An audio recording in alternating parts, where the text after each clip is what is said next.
Okay, so how many solutions does an equation have? There's a couple of ways we can solve this one. So here on the first one, if we want to use the discriminant, as you know, is equal to b squared minus 4ac. So we could find the value of the discriminant. That's going to be 1 squared minus 4 bracket 1 bracket negative 2, which is going to give us 9. As the discriminant is greater than 0, it implies 2 real solutions. So that's one method we can use. Or we can just solve it. This one looks pretty easy to solve. I think that's going to be plus 2x minus 1. And we can write it in factor form like this. Why do we write it in factor form? X is our zeros. What are our zeros? Negative 2 and 1. So x equals negative 2 and x equals 1. Why are the zeros negative 2 when the factor is x plus 2? Like, you need to move it to the other side. And because like the both the brackets equals 0, that means each bracket also equals 0, which is why you're able to set it. One of the brackets could equal 0, and we're asking ourselves what value of x will make each bracket 0. We're asking ourselves what value of x would make each bracket 0. Is it the nil product The nil product theorem, exactly. That's a nice theorem. The best theorem for solving all the equations, starting with, or trying to use that theorem somewhere. So the second one, we could use the discriminant for this one, but let's just solve it. What is the solution to this equation? We can rearrange this equation to this. We can rearrange it to this. We get this as our answer. So we can just look at it and say 0. I think one step is enough for that one. How many solutions do we have? 1. We have one solution to this equation. But if we were to take the function f of x is equal to 3x squared, if we take the function, so this equation has one real solution. This function, how many roots does it have? How many zeros does it have? 1. We can say it has 2 real and equal roots. It has a repeated root. So this function would have 2 real and equal roots. This equation has one real solution. This has one real solution. The equation, there's only one real answer. Whereas the function, we could say it has 2 real and equal roots. We don't have to worry too much about that. We get it. How one of the zeros only one of these? Well, how does it look in factor form? So if I take this equation, I can factorize it, and we'll get 3 bracket x minus 0, x minus 0. So in factor form, this function here looks like that. So we have 2 factors, we have 2 roots, so they're equal. Is there ever one root only? Linear equations. Linear equations. How about this one? No real solution. No real solutions. So this we say has no real solutions. Does it have solutions? Yeah, but What type of solutions? imaginary. Yeah, this one's going to be complex. This one's going to be complex. Let's see what they are. So our next unit that we get to at the end of November, we will learn to do this ourselves. I'm just going to do it for us now. I'm going to take square. So we can see at this point, you can't take square root of a negative number. Square root of a negative number is an imaginary answer. So that's I. 2i, plus and minus. So if we solve this, we would get a complex answer here. We get 2 solutions, and these are complex. We can say that x is an element of the set of complex numbers. The main purpose of my intro here today is to come to this point and see this notation here. X is an element of the set of complex numbers. So in all of these roots, all of these solutions, these ones up here, these are complex numbers. All real numbers are complex numbers. All imaginary numbers are complex numbers. All complex numbers are complex numbers. So what's not a complex number? Don't know. I don't know the classification of that. I didn't get that far in my math. Cracking my brain. No, I can't think of anything that would be other complex numbers. I don't know. I'm going to Google it later though, just to see if I get an answer.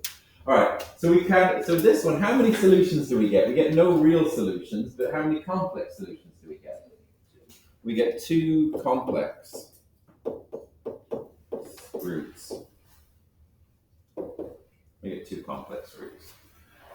So in all of these, we can say that we get 2 roots. Sometimes they're repeated roots. Why are we getting 2 solutions? Can we get any more? No. Can we get any more? Yes. Can't be. Can't be any more. Can't be any more. Why? Because all of the functions of this type are of the form ax squared plus bx plus c, which can be written as a bracket x minus some omega, x minus some omega. This doubly looking symbol is omega, lowercase omega. I'm going to use that a bit today for roots. So if we write it like this, we can only get 2 solutions. And if we expand this, if we were to have another term here at the end, that's not going to give us an x squared term here, is it? It's going to give us an x cubed term because this term at the front is made by a times x times x times x. This term c is made by a times omega times omega times omega. This one in the middle is made by all the expansion bits. So you can't get more than 2 solutions. We have 2 solutions. Right. We have a theorem for us here. It's called the fundamental theorem of algebra. That sounds pretty impressive. You don't get a better name for a theorem than that one. The fundamental theorem of algebra. Sounds quite important, doesn't it? And it basically says that any polynomial functions, let's have a go at reading this first. One of our goals today is to learn how to read formal definitions of theorems. So it's a reading exercise. Let me make it a little bit bigger. A little bit bigger. So it says that any polynomial of the form f of x is equal to, this is standard form for a polynomial. The bit it starts off with first is over here at the end that we'll have a little look at that. It says a(n) cannot equal 0. It says a(n) cannot equal 0. That is the coefficient at the first term, the leading coefficient. Why can't a leading coefficient for a polynomial be 0? Because the rest will be 0, because you're timesing the x squared is 0, it's going to cancel out most of the x. In factor form, it would cancel everything out. In this form, it means the first term disappears, but in factor form, it means everything disappears. So a(n) can't equal 0. Next up. So here's our first term.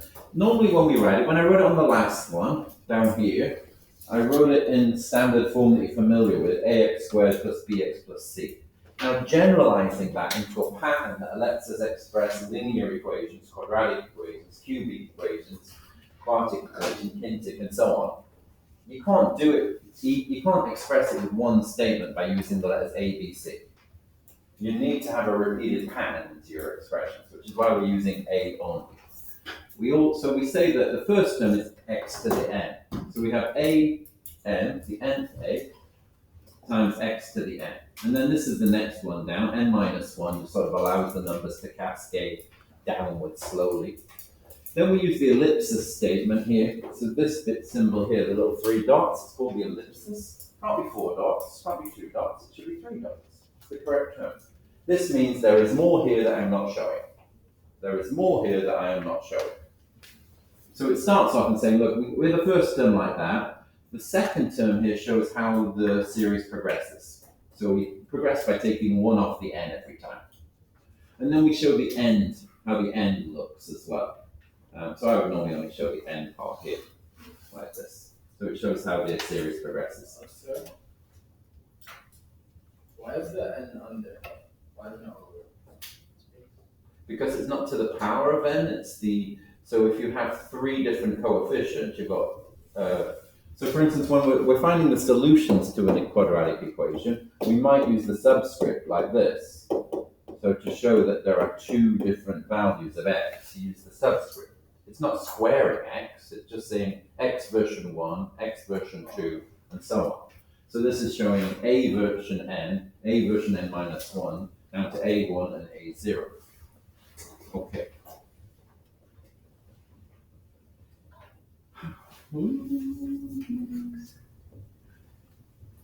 How many terms are in this expression? How many terms are in this expression? N plus 1. N plus 1. N plus 1 terms.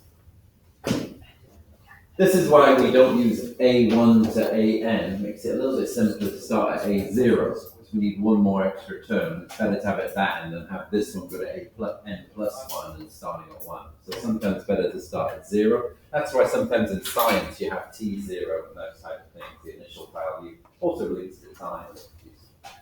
Okay, how are there N plus 1 terms? We can't have n plus 1 terms. Oh, how are there n plus 1 Yeah. terms? Count them down. So n, counting all the way down to 1, and then there's one more. So think about a quadratic. How many terms does a quadratic have? What's the power of n?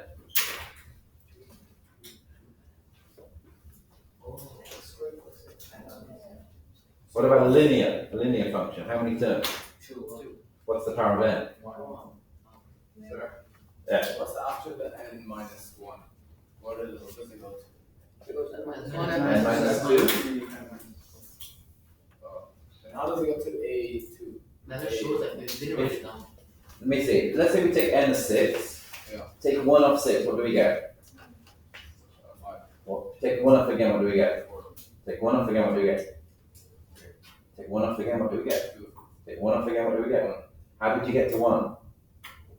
Take 1 off every time. You got it? If it's to the power of 4, there's like 4 solutions. Can somebody wake him up? Go on. If it's to the power of like 3, then there's 3 solutions. And if it's to the power of 4, there's 4 solutions. Yep. Okay, so we've read the first part of the sentence. This is how we can define in general terms any polynomial. So any polynomial with real or complex coefficients has at least one 0. Is that true?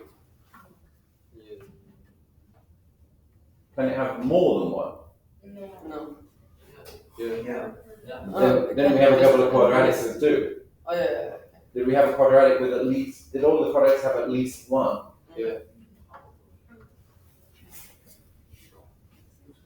So this one here, it has at least one, doesn't it? It has 2.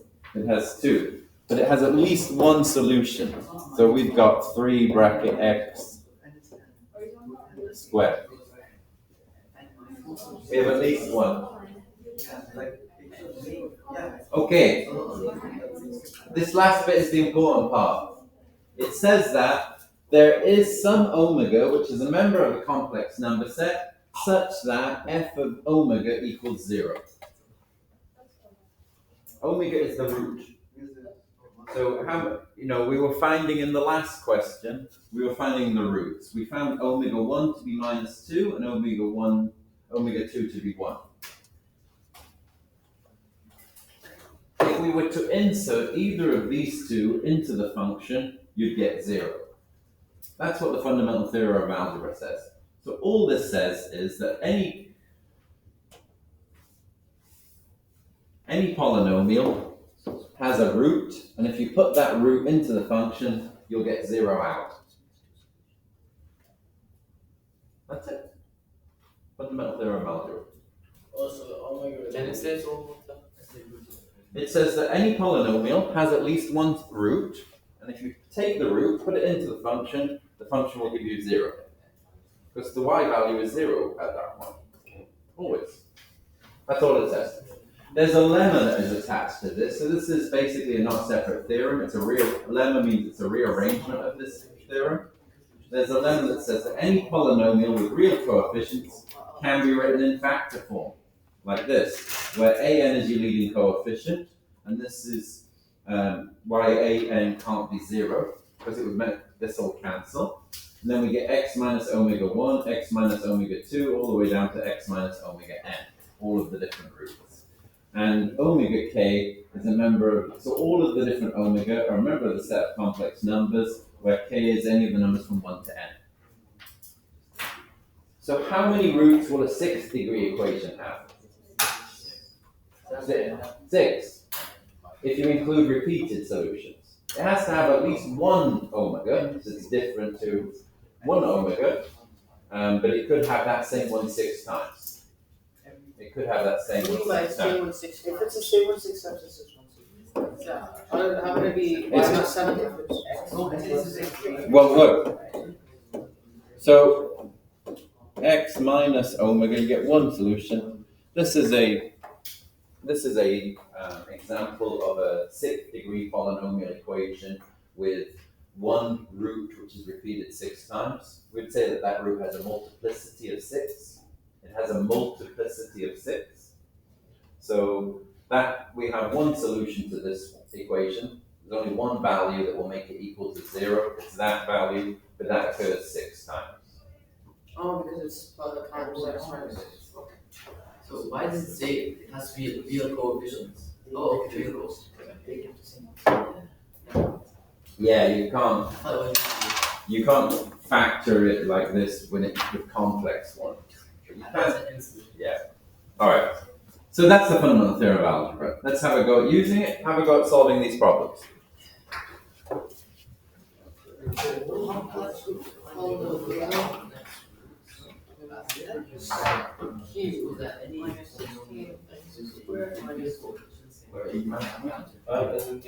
So basically, any polynomial is written in factor form. So just use this. So technically this is an intuition. All three, 1 and 3. Yeah. All 3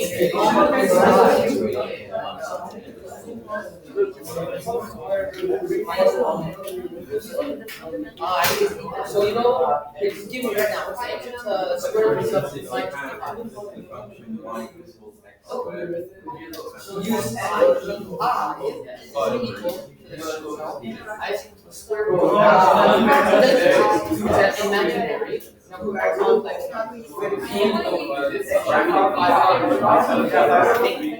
the square root of minus so the square root of negative 25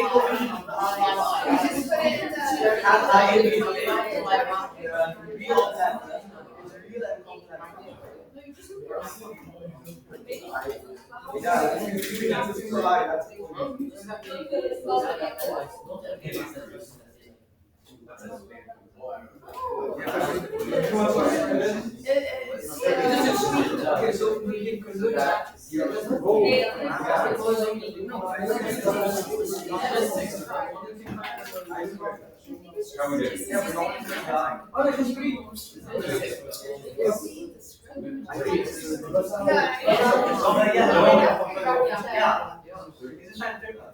No.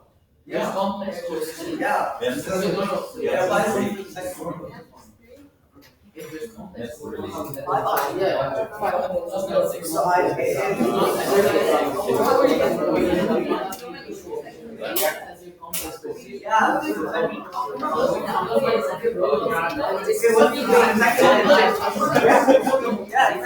Alright.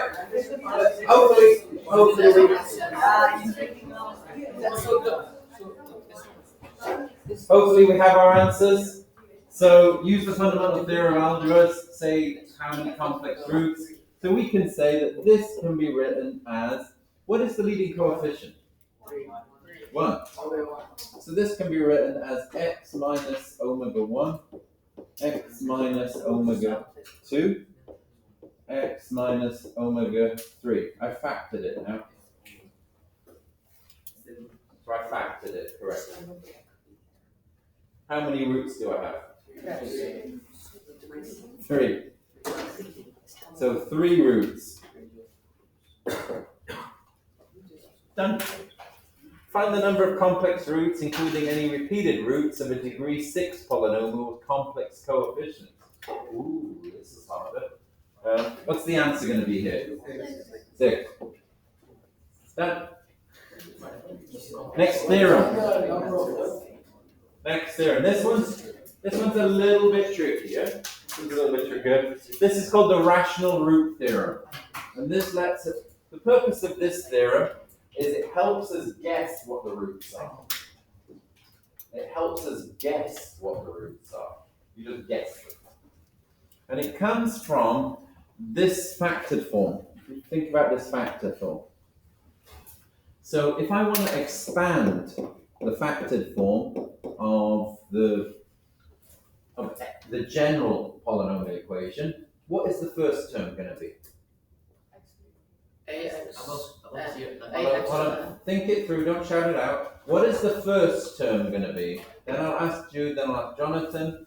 But think it through. What's the first term going to be? Jude.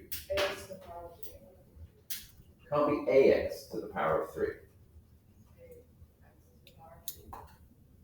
Yes, to the power of 3. We're using the general form. There's an ellipsis here. Let me take Jonathan. X to the n. We're getting there. We're going to get an x to the n, but Jude mentioned an a. Ax to the power. N plus a. A subscript n. Yeah. X. Be more precise. It's an, x to the n.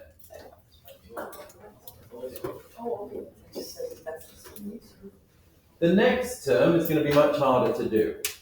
The next term is going to be much harder to do because depending on how many n's we have, we're going to take n minus 1 x's and then one of the omegas. And we have to repeat that for n lots of brackets and then add them all together. It's really complicated. So we'll skip over it with the ellipsis and we'll move down to the end of the equation. What is the last term in the expansion going to be? Work it, don't shout it out. Work it out. What is the last term in the expansion going to be? Work it out. Write it down maybe. Take a minute, discuss it with your pals. Make a little shrine to it. Whatever.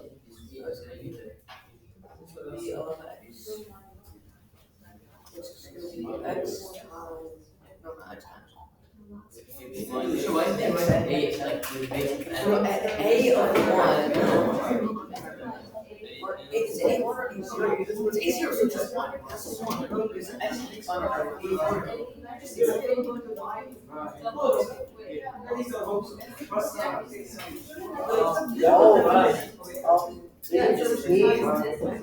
A of 1. A1. Times x to the power of 1. So A1x. A subscript 1x. I concur. It's probably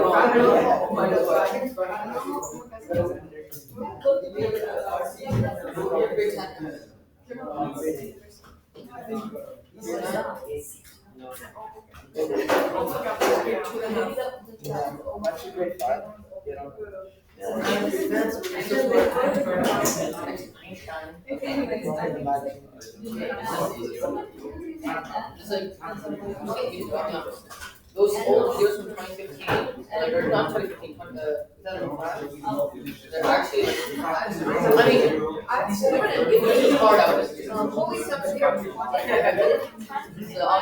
Okay. What is the last term? What is the last term going to be? A1 subscript 1. No. 0. A subscript 0. No.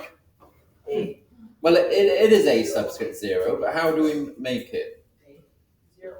An. An is for minus n. Minus n. No, Minus- 0. AN is 0, right? Minus an minus Here in standard form, it's a0. An minus n. But when we expand the factored form, how is it produced? Multiply A n. By what? X A n times. Are there any x's in a0? Oh, so times A. Are there any x's in a0? No. How is it the constant at the end always made? Just X raised to 0? Multiply omega. Yeah, you multiply. When you bring a number to the. All right. Omega to the power of n. Sorry, let's do one.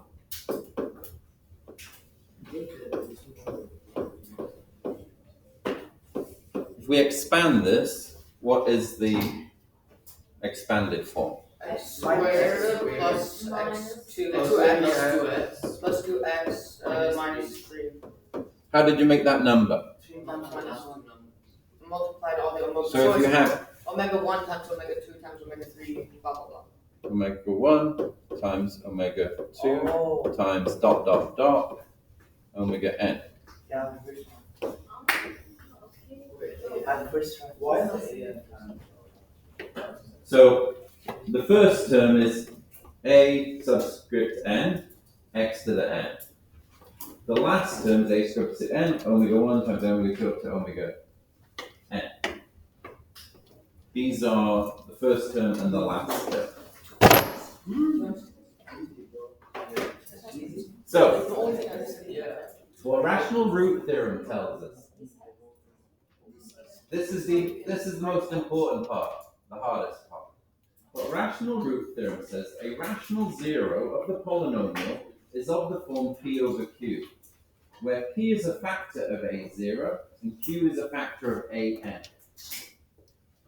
So what it's telling us is that any possible omega, some omega is equal to p over q, which is coming from the idea that p is a factor of a0, so p is coming out of one of these.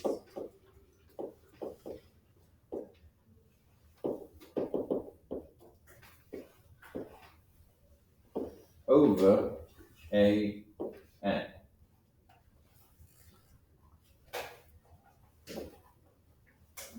So it's some factor of those two numbers. It's going to be some factor of those two numbers. It doesn't have to be all of the number, it has to be part of the number. Because you're going to get your omega. You're going to get your omega out of the number like this. You're going to get your omega. So if it's one of these or two of these, let me show you how to do this. It makes more sense. I'm going to do this as an example question. So what we have a question that says polynomial h of x with integer coefficients as leading coefficient 7 and a constant term of 9. According to the rational root theorem, which of the following are possible roots of h of x? Not that they are roots, only at this point we're guessing which ones are possible. So what we do is we take 9 over 7 and we break it down into prime factors and 1. So this is 1 times 3 times 3. This is 1 times 7. So any combination of these will give us a possible root. So for instance, it says is 1 over 7. Well, yeah, 1 over 7. We can make that one. Can we make 7? No. No. Can we make, oh, sorry, I missed a bit. Plus minus. We can always get, because if it was minus 3 and minus 3 is two of the roots, they'd cancel and become positive anyway. So we always have to consider the possibility for a plus and a minus. So anything can be positive or negative. So can we get positive 1 over 7? Yes. Can we get 7? No. Can we get negative 3? Yeah. Can we get 9? Yes. No. That's 3 because 3 times times 3 over 1. Wait, you get it 3 times 3 or 3 times 3 times? Those are multiplications. It's factors. So I put it into prime factors and included a 1 and a plus minus. Have a go for yourself now with this question. So the rational root theorem lets us guess what might be a good root. So it could be plus minus. It won't tell us whether it is or not, it just says it could be. So it's constant over coefficient. So a0 over an. 0, which is constant. Minus 1 over 3. Minus 1 over 3. Minus 1 over 3. Don't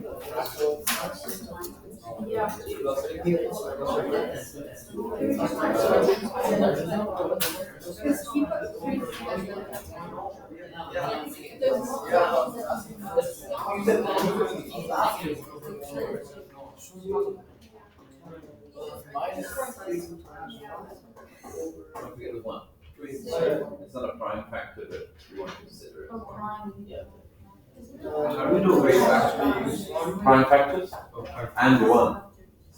All the prime factors and 1. minus 1 and 0. No, first one, second order, the third one is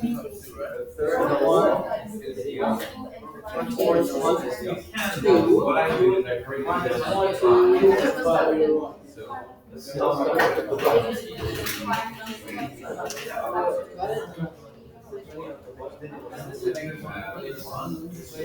part is you can understand. So.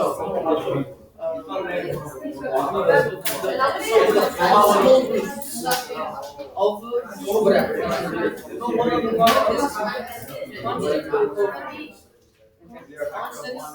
It's minus 20. But you use plus minus. Is it 2? Let's have a look at our answers. Let's have a look at the answers. What is A0 going to be? So the constant term is negative 20. What is AN going to be? Minus 1.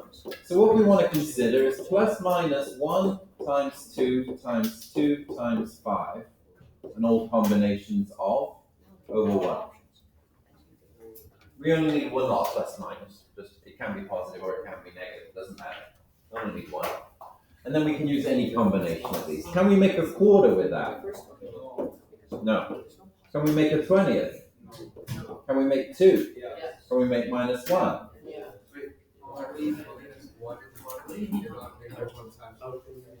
Sorry, can I have quiet a little? Why do we only keep 1 and not negative 1 times negative? Because it's a 1 here, and all we need this plus minus for is to remind us that either positive or negative ones are accepted. We don't need 2 plus minuses, they cancel each other out anyway. So it should be how you got the solutions, like 2. So 2 can be made with this. Negative 1 can be made with this. Also, to see which of those can be made with any of them. So we could have plus and minus 1, plus and minus 2, plus and minus 4, plus and minus 5, plus and minus 10, plus and minus 20. These are all of the possible roots for this polynomial. So all possibilities of that, Those are all the possibles that this could have. but they're just not on that. No. But you got 20 because you can multiply. All of them together. All together. Oh. Why is it plus minus here? Because if you've got, we don't know the degree of this polynomial, and if the degree is more than 1, then you've got a good chance that you could have 2 negative roots that turn everything positive. Oh. Or in this case, because it's negative, you could have 1 positive, 1 negative, or you could have. All right, next theorem. These ones are a little bit easier than that one. So the polynomial remainder theorem. This is the main one that I'm using in the worksheet for today's lesson. It's polynomial remainder theorem. It says that any polynomial, if you divide, sorry, can we focus? If you divide a polynomial f of x by a linear factor x minus a, then the remainder will be the same as f of a.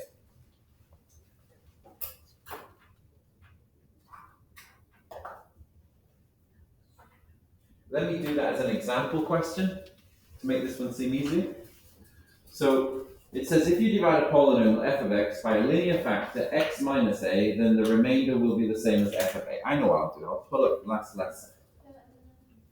So last lesson we looked at polynomial division.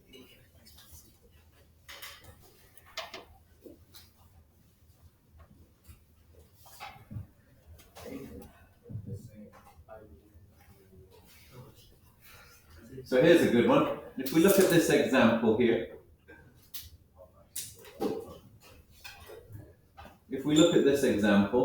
we took this polynomial and we divided it by x minus 1. So what is the value of a expressed here and here? It's the divisor. What is the a in that form of the theorem? On this question, what is a? One. Minus minus. X minus 8. Oh yeah, 1. It's x minus a. It's 1. So what is the value of a? 1. So this theorem says if you divide a polynomial by the linear factor x minus 1, the remainder will be the same as f of 1. So what was the remainder in this question? 5. The remainder was 5. So the theorem tells us that f of 1 is going to be 5. We know what the remainder is. We know what the linear factor was. So let's see whether it's true. Let's take this equation and we'll take insert 1.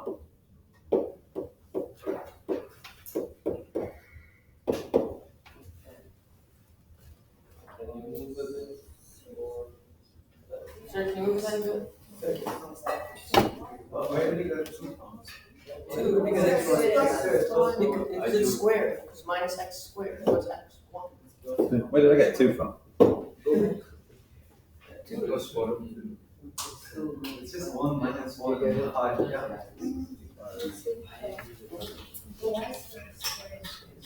So what is 5 times 1? What is 1 squared? 1. Oh, then plus 1 goes back to 5. Oh, that's nice. What does it simplify to? 5. Wow. So if we're going to divide this polynomial by this linear factor, we know that the remainder, before we even start it, by doing f of 1, it's going to be 5. So that we can spot whether we got it wrong. You can use that to spot whether you get it wrong.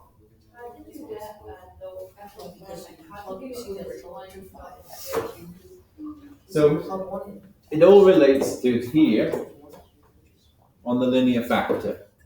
This linear factor is x minus 1. Oh, so the x is 1. So the x is 1, so I want to do f of 1 and find out what f of 1 is. Let's read the theorem again. So the theorem says, this is a really useful theorem.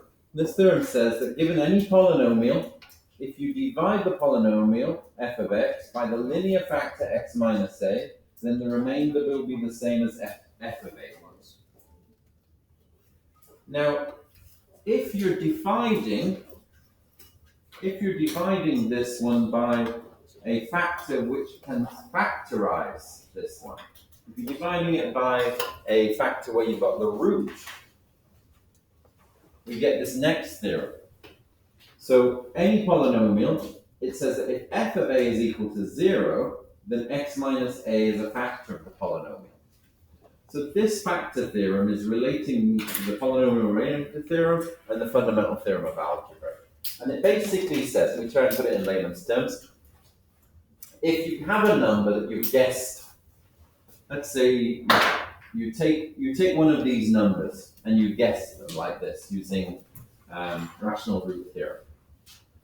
You can then stick it into the function. If a 0 pops out, then that is a factor of the original function. That is confirming this is not a possible omega, this is an omega.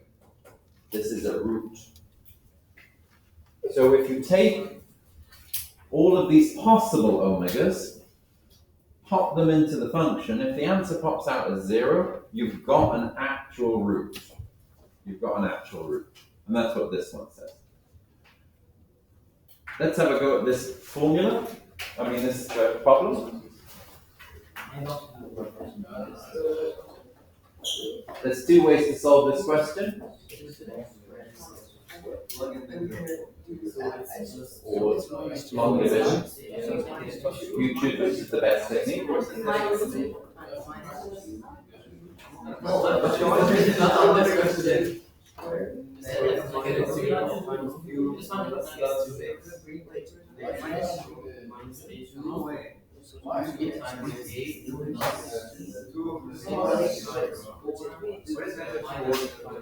We did this last year. Negative 6 is not negative 6. It's negative. So it's negative 8. What is negative 8? Two times. What's negative? Yeah.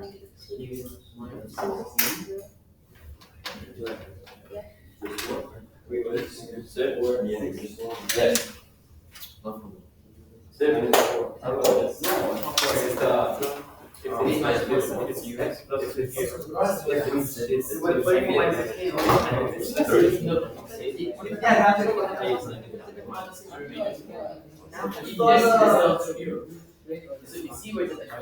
Yeah, you get the. So you get your left negative. Yeah. And then negative. Yeah, you did it together. That's what you do. Instead of doing the whole long division, No, okay, do you do it again? yeah, and then I want to do x and you get What do we get? What do we get?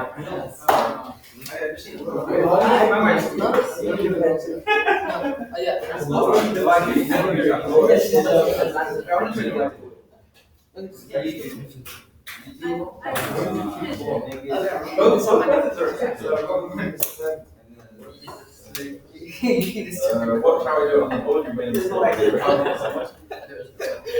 Okay. So the best technique to answer this problem is to find out what f of minus 2 is. So we pop that into the function. We've got minus 2 cubed plus 6 bracket minus 2 squared minus 4. This is 2 times minus 8. And this is 6 times plus 4. This is minus 4. So this is minus 16 plus 24 minus 4 leaves us with 4.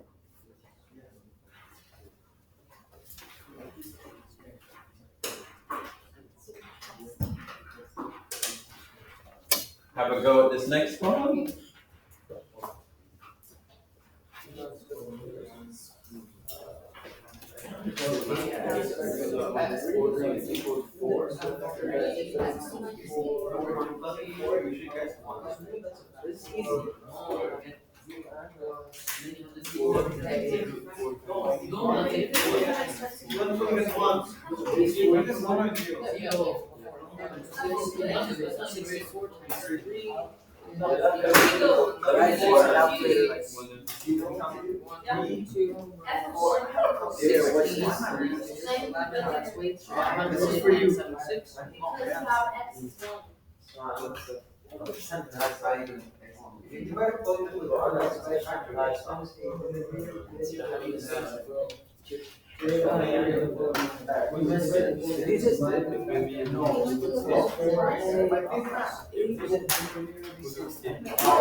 You look more androgynous, which means you're not more able to see. It's a good thing. It's a good thing. Okay. Believe this stuff. And you know that.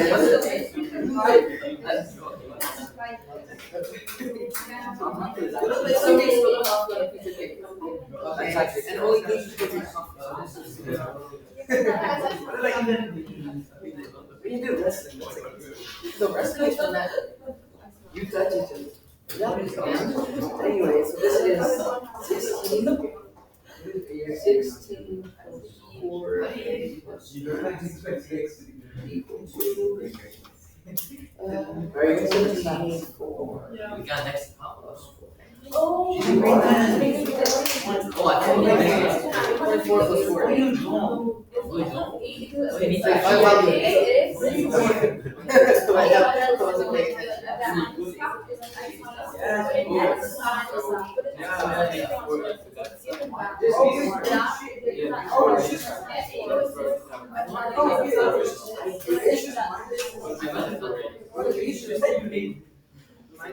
Okay, have we got an answer? Have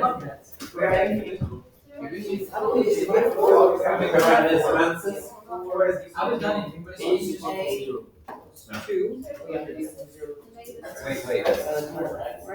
Wait. Yeah, no. Not the A.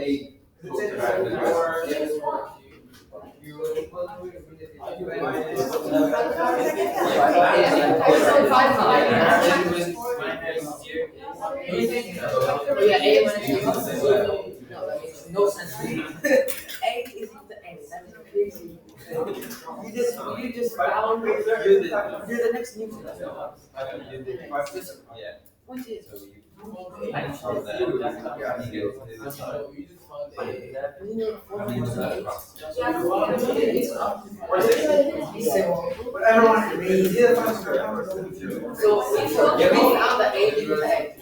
Anyone else got the answer? Now let me come around with the red pen of success. That's a V. And solve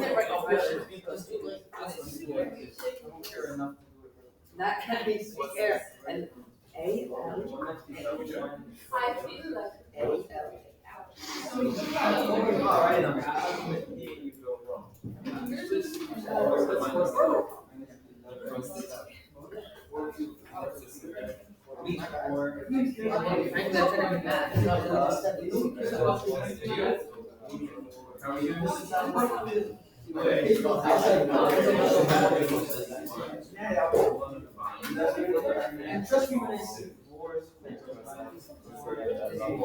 if you do this,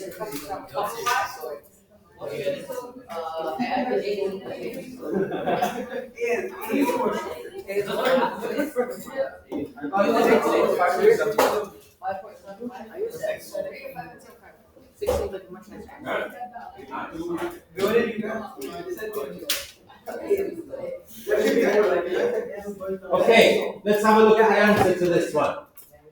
Let's have a look at the answer. The important part of this question is this statement here. This statement says, given that f of x is a factor, given that f of x has a factor x minus 4, then find the value of a. What this means is that x minus 4 is a factor. So the remainder is going to be 0. So what this statement tells us, it says that f of 4 is going to equal 0. F of 4 is going to equal 0. So what we can do for that one is we can then say, well, f of 4 is equal to 3 bracket 4 cubed minus 11 bracket 4 squared plus a bracket 4 plus 8 is equal to 0. And then obviously what you're going to do at that point is we're going to end solve it because it's nearly 3 in the afternoon and who wants to do the arithmetic? So we'll do algebra end solve. We will do 3 bracket 4 close bracket cubed. Scroll across a little bit. Minus 11 bracket, I'll do that one as 16. Close bracket plus 4a plus 8 equals 0. And solve for a. Negative 6.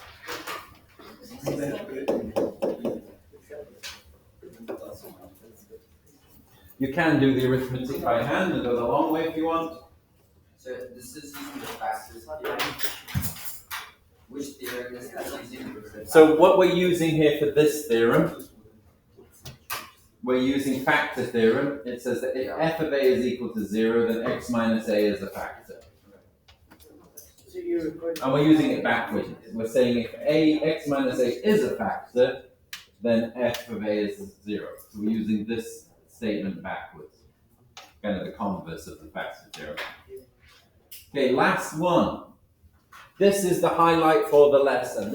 Everything we've done gets us to this point. everything we've done, everything we believe in life to be true, brings us to this moment now. We will solve our first cubic equation. If you had this knowledge and you went back 500 years to Renaissance Italy, you could make yourself a millionaire, because they would hold competitions back in Renaissance times in Italy for mathematicians to solve cubic equations, and the first person to solve it would get the prize, and it would take them days.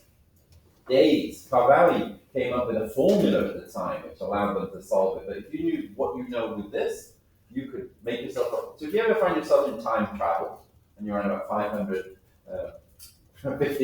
AD, in Italy, just head along to your local math competition and enter yourself. You have some very expensive knowledge. Anyway, let's do it. So what we want to do for this is, we can't solve it. There is a formula for cubic equations, Cavalli's formula, and it's a nightmare. It's kind of hard to use, so this method's a little better. So the basic strategy is, we're going to guess what the answer is. We're going to use factor theorem.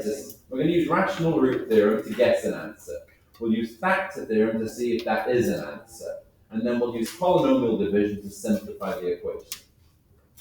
So if we consider what are the possible factors that we can use. So using rational root theorem. So from rational root theorem,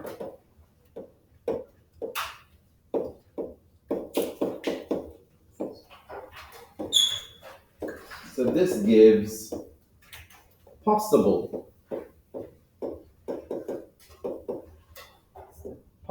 roots. Our possible roots come from 45 plus minus 45 over 2. So our possible roots are going to be plus minus 1 times 3 times 3 times 5 over 1 times 2. So what is the easiest root from this to try? 1. What is the next one? What next? And then, looking at the numbers here, I wouldn't want to use a half, but yeah, we're going to try one of these. We're going to try one of these until we get 1, and then we get as far as we need to go. So let's try f of 1, see what we get. F of 1 is easy. It's going to give us 2 minus 5 minus 18 plus 45. Is that 0? You don't have to add it all up. You can clearly see this is not 0, is it? There is nothing to get rid of that 45 in the rest of these numbers. There's just not enough number here to get rid of that. That's not 0. You don't actually have to add it up. You just have to say whether it's 0 or not. Let's try 2. So this is going to give us 2 times minus 8 minus 5 times 4. So how is 2 a possible answer? Oh, sorry, I'm using 2 in my head. Can you see? I'm doing this. I'm doing this. Sorry, let me try it again. Let's try minus 1. And actually, so if we use minus 1, that's minus 2, minus 5, plus 18, plus 45. Minus 1. That's not. That doesn't look like. Oh, yeah. Why do you think they use minus 1, minus 1? This was the easiest one. It's plus 5. There's more. And if we don't do then. It's negative, It's just Okay, are we finished with our arguments? Is this second term going to come out negative 5 or positive 5?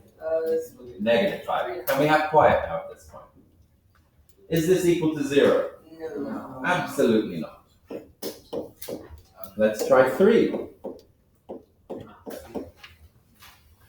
So we get 2 times 9? No, times 27.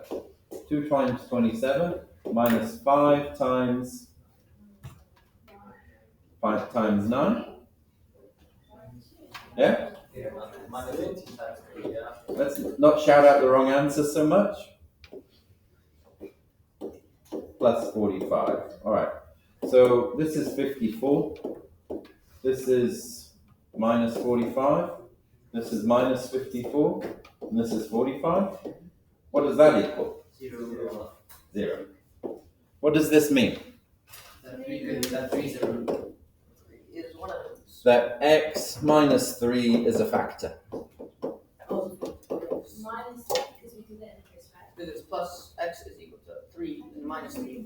So it's a factor. Let me shrink that. Move it up a little bit.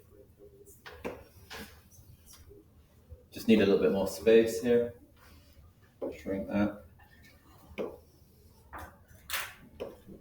Okay. So what we'll do now is we know x minus 3 is a factor. We can do a bit of polynomial division on this one. So we're going to use x minus 3, and we're going to divide 2x cubed minus 5x squared minus 18x plus 45. What do we have to multiply x by to get 2x cubed? 2x squared. This gives us 2x cubed. What do we multiply? Sorry, if we multiply 2x squared by negative 3, what do we get? Minus 6x squared. And then we do the subtraction. 5x squared is minus 6x squared. 1x, just x squared. X squared. Drop down the next term. Repeat. What do we multiply x by to get x squared? X. Plus x. This gives us x squared. If we multiply plus x by negative 3, minus 3x. Do the subtraction. What will we be left with? 15x. Positive or negative? Negative. Negative. Drop down the 45. What do we multiply x by to get minus 15x? Minus 15. Minus 15. This gives us minus 15x. Minus 15 times negative 3. Minus 45. I think plus 45 sounds better.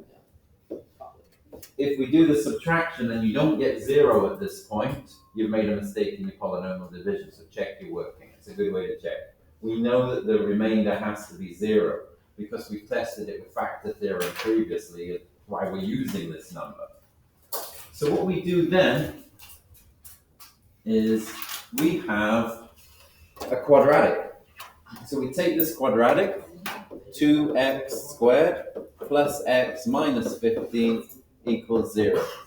Once you get to a quadratic, you can stop guessing factors and start just solving using the quadratic solving tools.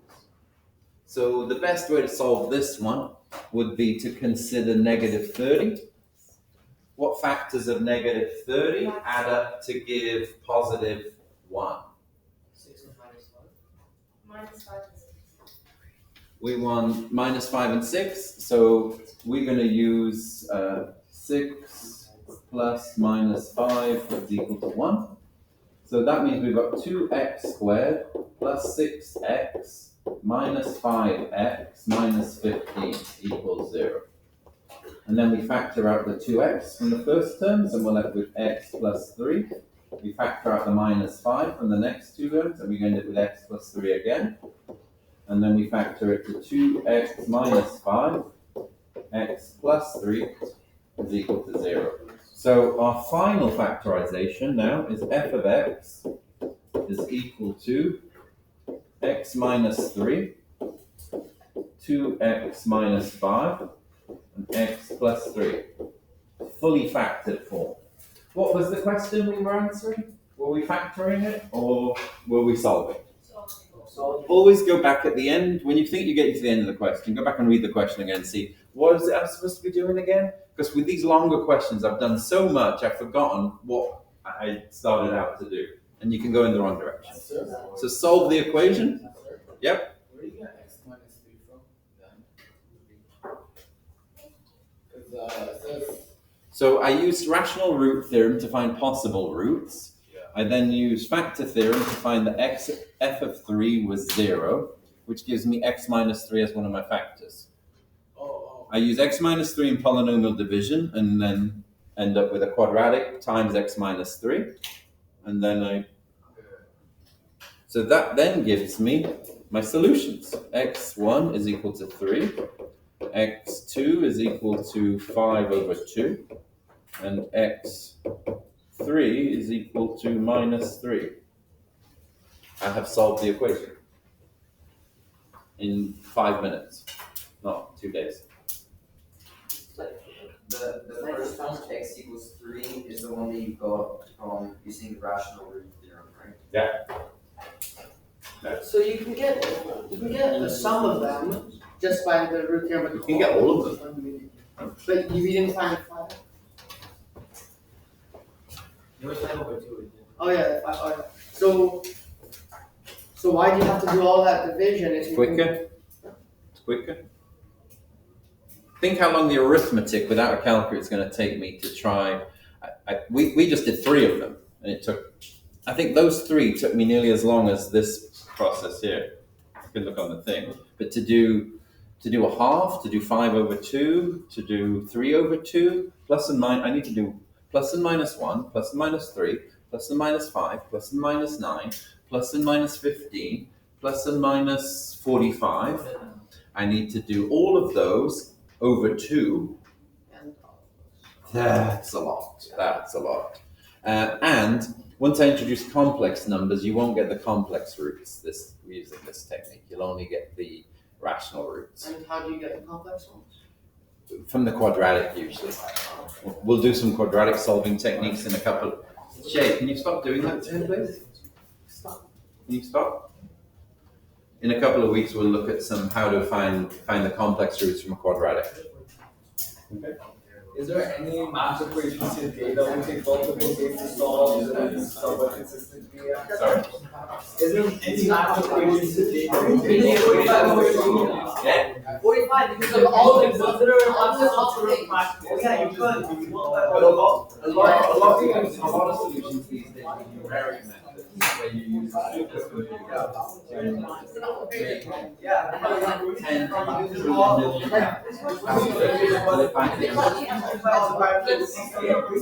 And they still take days.